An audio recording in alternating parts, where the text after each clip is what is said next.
warahmatullahi wabarakatuh. Saya didampingi oleh Pak Menteri Keuangan, Pak Purbaya. Tadi hadir dalam rapat bersama Bapak Presiden dan rapat dengan Pak Presiden tadi membahas terkait dengan kebijakan yang akan diambil yang kita beri nama program paket ekonomi di tahun 2025 ini yang terdiri dari 8 program akselerasi di 2025, 4 program yang dilanjutkan di 2026, dan 5 program yang terkait dengan andalan pemerintah untuk penyerapan tenaga kerja. Mungkin slide-nya boleh ditayangkan. Nah, dari 8 program akselerasi pembangunan tersebut, yang pertama adalah magang lulusan daripada perguruan tinggi dengan kriteria maksimum fresh graduate 1 tahun. Apakah itu S1, D3, dan yang lain, itu di link and match-kan dengan dikerjasamakan dengan sektor industri, di mana penerima manfaat di tahap pertama 20.000 orang, dan selama proses bekerja diberikan uang saku sebesar upah minimum UMP.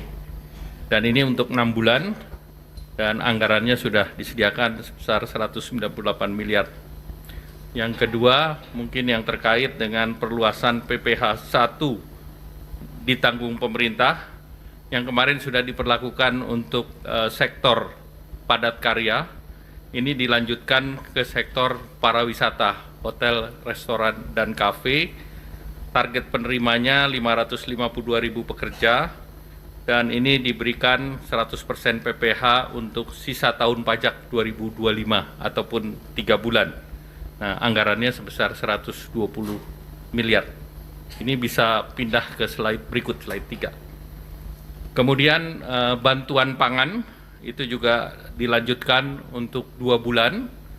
Itu untuk 10 kg beras di bulan Oktober November. Nanti kita evaluasi untuk bulan berikutnya, bulan Desember. Nah, itu diperlukan dana sebesar 7 triliun. Kemudian program bantuan iuran jaminan kecelakaan kerja dan jaminan kematian bagi pekerja bukan penerima upah.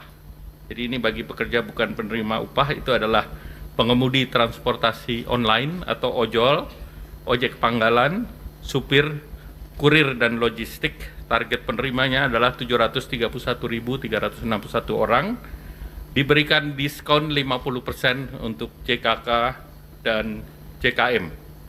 Jadi JKK dan JKM itu tentunya kita berharap bahwa ini bisa diterima oleh ojol, dan dana yang diperlukan adalah 36 miliar dan disiapkan oleh BPJS. Nah, ini JKK itu santunan kematian 48 kali upah, santunan cacat 56 kali upah, beasiswa 174 juta untuk 2 orang anak, dan jaminan kematian itu totalnya bisa menerima 42 juta. Kemudian manfaat layanan tambahan dari perumahan BPJS Tenaga Kerja. Kita tahu BPJS Tenaga Kerja punya program terkait dengan perumahan. Nah, ini bunganya diturunkan. Jadi sebelumnya adalah BI rate plus 5%, ini diturunkan menjadi BI rate plus 3%. Kemudian untuk penerima manfaat di mana itu bisa untuk menyicil rumah, bisa untuk down payment, dan juga untuk para developer yang tadinya BI rate plus 6 diturunkan juga menjadi 4%. Ini seluruhnya dengan juga relaksasi SLIK dari OJK. Nah, ini targetnya 150 miliar ditanggung oleh BPJS. Tahun ini ditargetkan sampai 1.000, namun tahun depan akan ditingkatkan jumlahnya karena ini akan mendukung program Bapak Presiden untuk menyediakan 3 juta rumah. Kemudian percepatan deregulasi PP 28, yaitu integrasi sistem kementerian lembaga dan juga rencana daerah tata ruang RDTR ke OSS. Nah, ini akan didorong jumlah daerahnya tadi ditingkatkan bukan 50 tetapi ini 50 kabupaten kota, namun daerahnya menjadi 170 sekian kecamatan, dan diharapkan tahun depan juga bisa ditambahkan. Dan untuk RDTR itu disediakan dana 3,5 miliar per RDTR, di mana dari Badan Geologi Informasi Geospasial akan menyiapkan data sehingga nanti OSS punya fiktif positif untuk 20 hari kerja. Sehingga kalau ini tidak selesai maka otomatis akan berlaku, dan itu kebutuhan dananya diperkirakan sekitar 1 triliun. Kemudian pilot project beberapa program di kota-kota besar, salah satunya adalah di Jakarta untuk gig ekonomi, di mana ini semacam working space, dan ini akan diikuti oleh piloting di berbagai daerah lain, Jabar, Jateng, Jatim, Banten, Bali, Manado, Makassar, dan Batam. Kalau di Jakarta menggunakan dana yang sudah tersedia di Jakarta, dan juga akan mendorong dana yang ada di Ekraf. Nah, kemudian paket 4 tadi yang 8 sudah saya jelaskan. 8 diberlakukan untuk mengakselerasi di 2025. Yang 4 adalah yang akan dilanjutkan di 2026. Yang pertama terkait dengan PPh final bagi UMKM yang pendapatannya 4,8 miliar setahun, itu pajak finalnya 0,5% dilanjutkan sampai 2029. Jadi tidak kita perpanjang satu tahun, tetapi diberikan kepastian sampai dengan 2029. Kemudian tahun 2025 alokasinya sudah 2 triliun. Kemudian wajib pajak yang terdaftar sudah 542.000, ini dari Kementerian Keuangan. Kemudian kita memerlukan revisi PP. Kemudian perpanjangan PPh pasal 21 DTP untuk pekerjaan sektor pariwisata yang tadi baru diberlakukan akan dilanjutkan tahun depan. Jadi ada kepastian sampai tahun depan PPh sektor Horeca ini masih ditanggung pemerintah dengan estimasi anggarannya 480 miliar dengan gaji di bawah 10 juta. Kemudian untuk pekerja industri padat karya, yaitu alas kaki, tekstil, pakaian jadi, furniture, kulit, dan barang kulit, ini juga dilanjutkan, yang 10 juta itu ditanggung pemerintah. Ini targetnya adalah 1,7 juta pekerja, dan alokasi tahun ini sudah disediakan 800 miliar. Jadi ini pun akan dilanjutkan tahun depan. Kemudian diskon iuran jaminan kecelakaan kerja dan jaminan kematian bukan untuk pekerja upah, ini diperluas bukan hanya untuk ojol dan juga pangkalan dan yang lain, tetapi juga pekerja bukan penerima upah lainnya seperti segmen petani, pedagang, nelayan, buruh bangunan, pekerja rumah tangga, targetnya sebesar 9,9 juta dan perkiraan anggarannya 753 miliar. Nah, kemudian juga tadi dibahas langsung dengan Bapak Presiden paket penyerapan tenaga kerja dari program unggulan Bapak Presiden.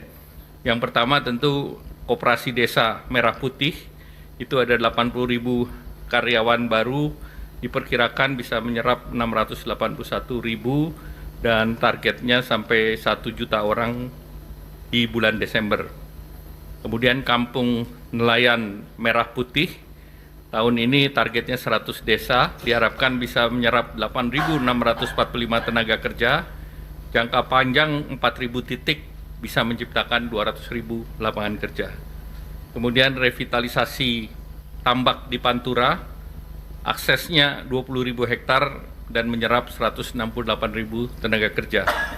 Kemudian program modernisasi kapal, ini ada 1.000 kapal nelayan, ini diperkirakan bisa menciptakan 200.000 lapangan kerja baru, dan juga ada kapal 30 GT, 150 GT, dan unitnya untuk KN Koperasi Merah Putih 30 GT 1000 unit, 150 GT 200 unit, 200 GT 200 unit, 300 GT 170 unit, 600 GT 10 unit, 2000 GT 2 unit untuk pelaku usaha existing BUMN atau Jaladri. Kemudian program perkebunan rakyat itu penanaman kembali 870.000 hektar oleh KL, Kementerian Pertanian. diharapkan bisa membuka lapangan kerja lebih dari 1,6 juta dengan komoditas prioritas antara lain tebu, kakao, kelapa, kopi, mete, dan pala. Selanjutnya juga terkait paket penyerapan likuiditas, nanti Pak mungkin akan ditambah oleh Pak Menteri Keuangan. Lanjut, Menteri Keuangan juga mengusulkan ada tim akselerasi program prioritas yang nanti akan dipimpin oleh Menko Perekonomian dan Menko Pangan dengan Wakil Menteri Keuangan, Menteri Investasi, Kepala BKPM, dan Menteri PPN Bappenas, beranggotakan seluruh menteri yang terkait dengan program. Nah, tim ini diharapkan nanti akan dijelaskan tugas dan kerjanya oleh Pak Menteri Keuangan. Selanjutnya kami persilakan Pak Menteri. Makasih Pak Menko, saya hanya mungkin menambahkan sedikit saja untuk tim percepatan program pembangunan ekonomi tadi. Itu pada dasarnya kita akan monitor seluruh program-program utama pemerintah atau Pak Prabowo. Jadi ke depan harusnya nggak macet lagi. Kalau ada yang macet kita akan percepat supaya jalan dengan baik. Yang kedua, kita juga akan menerima pengaduan dari pelaku bisnis, siapapun yang punya bisnis yang masih merasakan ada gangguan di sistem perekonomian atau ketika mereka melakukan bisnis. Kita akan terima laporan mereka, kita akan sidangkan di tim ini setiap 1 minggu sekali. Jadi ini seperti Pokja 4 di zaman sebelumnya.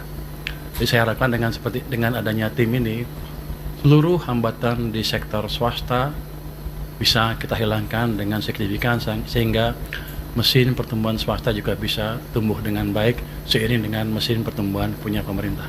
Mungkin demikian dari saya, Pak. Menteri Keuangan, ada pertanyaan? Cukup jelas? Silakan. Ya.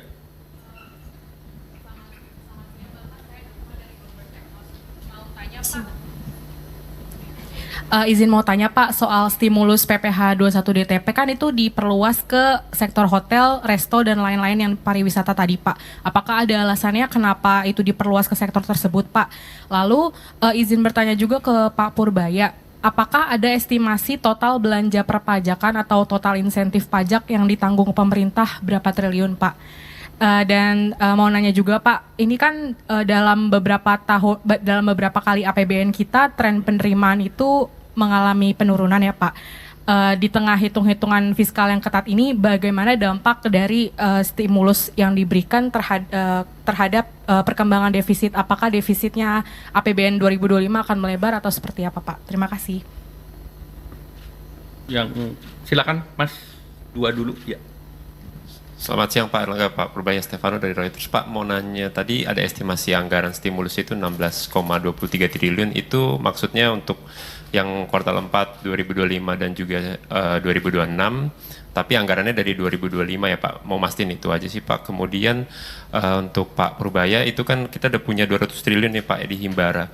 Nah, penempatan dana pemerintah di Himbara itu kan dapat depositonya bunganya sekitar 4%. Tapi nanti di koperasinya yang mendapat bunga itu bunga harapannya rendah. Jadi Pak mau tahu Pak, apakah ada selisih Pak biaya bunga Pak, biaya yang dikasih ke koperasi, dan kalau ada itu ditanggung sama siapa Pak? Apakah sama Himbara atau pemerintah gitu Pak? Memastikan tidak ada mismatch gitu Pak untuk biaya bunganya. Terima kasih. Baik, jadi yang terkait dengan tadi untuk perluasan ke sektor pariwisata, itu memang kita melihat bahwa sektor pariwisata terutama Horeca juga sedang mengalami tekanan. Oleh karena itu yang kemarin kita sudah berikan ke padat karya, kita perluas ke pariwisata dan diharapkan 482.000 orang bisa memanfaatkan, dan benefitnya mereka bisa memanfaatkan angka 60.000 sampai 400.000 tambahan ke orang per orang, sehingga kita berharap bahwa ini daya beli bisa terjaga juga.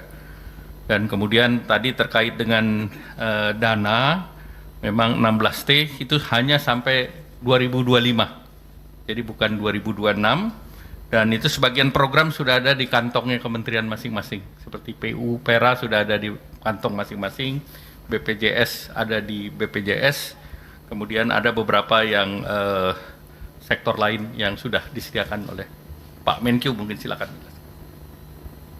Hanya menjawab sedikit aja yang tadi apa defisitnya seperti apa.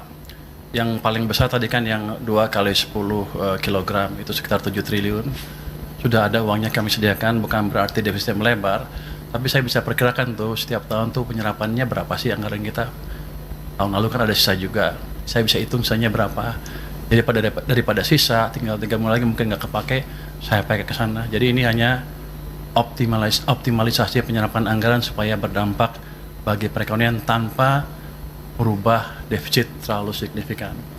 Nanti kalau ekonominya tumbuh lebih bagus kan, kalau kita asumsikan rasio tax ratio-nya konstan, kalau PDB-nya tumbuh lebih cepat kan tax-nya lebih cepat juga. Jadi mungkin dampaknya ke defisit cenderung netral to positif.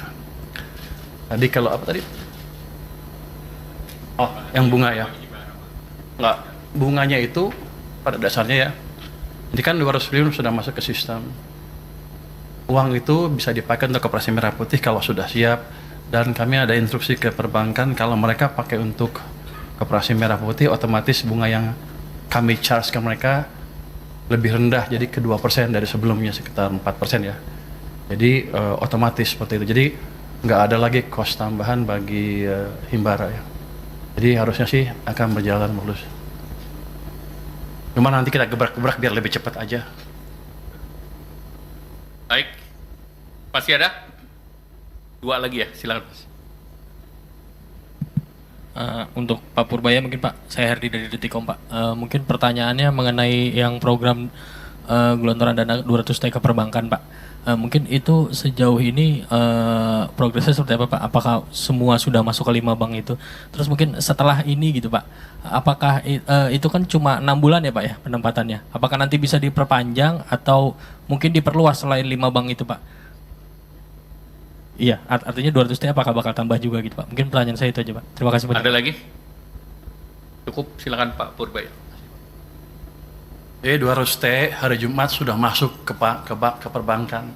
Uangnya udah nongkrong di sana. Sekarang saya duga para dirut bank pusing. Mau nyalurin kemana?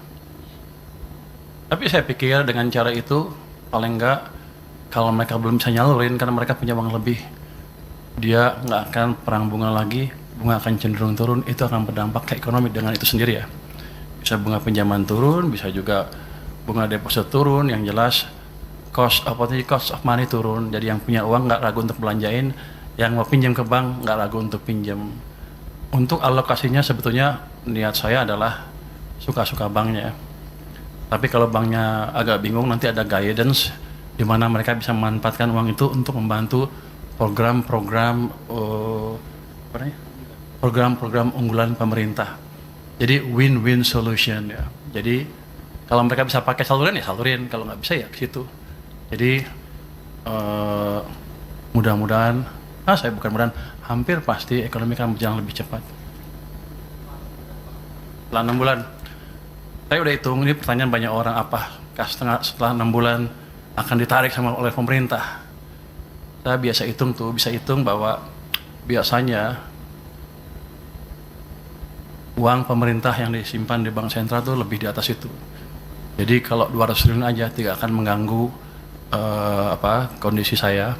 Dalam pengertian saya tidak harus terpaksa menarik dari perbankan dalam keadaan kepepet. Jadi harusnya itu jumlah yang cukup sustainable untuk di bank maupun untuk perpurata pembiayaan program pembangunan yang lain. Enggak, taruh aja di situ terus. Saya nggak perpanjang. Biar seperti itu. Jadi ini kan nggak ada termnya sebetulnya. Yang kemarin dia bilang 6 bulan itu salah. Yang anak buah saya selalu nulis. Pada dasarnya seperti itu aja. Seperti saya naruh uang di bank suka-suka saya sampai kapan. Muter di situ supaya muter di perekonomian. Biar banknya mikir. Tambah, nanti kita lihat kondisinya. Sekarang aja udah pusing, lu minta tambah. Lu ngomong ke dirut bank deh. Dia udah pusing, aduh dia kasih duit banyak nih, aduh. Tahu nggak Anda? Pada waktu saya mau nyalurin 200 triliun, banknya bilang apa? Saya hanya sanggup menyerap 7 triliun. Saya bilang enak aja. Kasih ke sana semua, biar mereka mikir. Jadi bukan saya lagi yang mikir, mereka yang mikir.